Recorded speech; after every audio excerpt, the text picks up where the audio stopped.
नमस्ते दोस्तों, आज हम जानेंगे सांख्य दर्शन के बारे में। ये इंडियन फिलॉसफी के 6 मेन दर्शनों में से एक है। इसको महर्षि कपिल ने शुरू किया था। सांख्य दर्शन का मतलब है इंसान को दुखों से आजादी दिलवाना और आत्मज्ञान देना। यह दर्शन 2 चीजें मानता है, पुरुष और प्रकृति। पुरुष मतलब आत्मा, जो चेतन है और कुछ नहीं करता। प्रकृति जड़ है और पूरी दुनिया इसी से बनी है। सांख्य दर्शन कहता है कि इंसान दुखी क्यों है, क्योंकि वो अज्ञानी है। जब तक वो अपने असली रूप को नहीं पहचानता, वो दुखों से बंधा रहेगा। अब बात करते हैं द्वैतवाद की, यानी 2 चीजों के होने का सिद्धांत। सांख्य दर्शन में ये पुरुष और प्रकृति है, मतलब ये दोनों हमेशा से हैं और आजाद हैं। पुरुष चेतन है पर कुछ करता नहीं। प्रकृति जड़ है लेकिन दुनिया उसी से बनी है। यही द्वैतवाद दुनिया के होने का कारण है।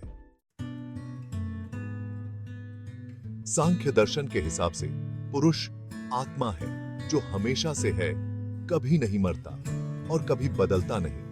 प्रकृति जड़ है और पूरी दुनिया उसी से बनी है। प्रकृति में 3 गुण होते हैं, सत्व, रज और तम। जब तक पुरुष प्रकृति के साथ जुड़ा है, उसे सुख दुख, जन्म मरण ये सब देखना पड़ेगा। मोक्ष पाने के लिए पुरुष को प्रकृति से अलग खुद को पहचानना होगा। सेक्शन 4।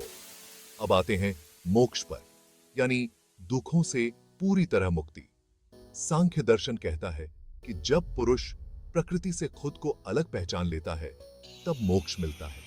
इसके लिए विवेक, वैराग्य और योग जरूरी है।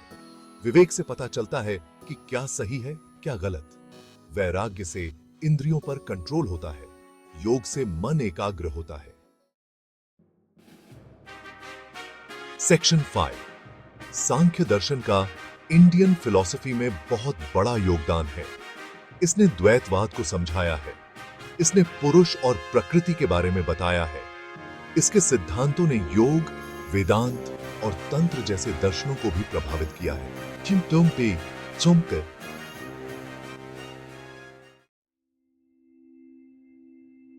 सेक्शन 6। अब अंत में सांख्य दर्शन हमें क्या सिखाता है? यह हमें सिखाता है कि हम ही अपने दुखों का कारण हैं।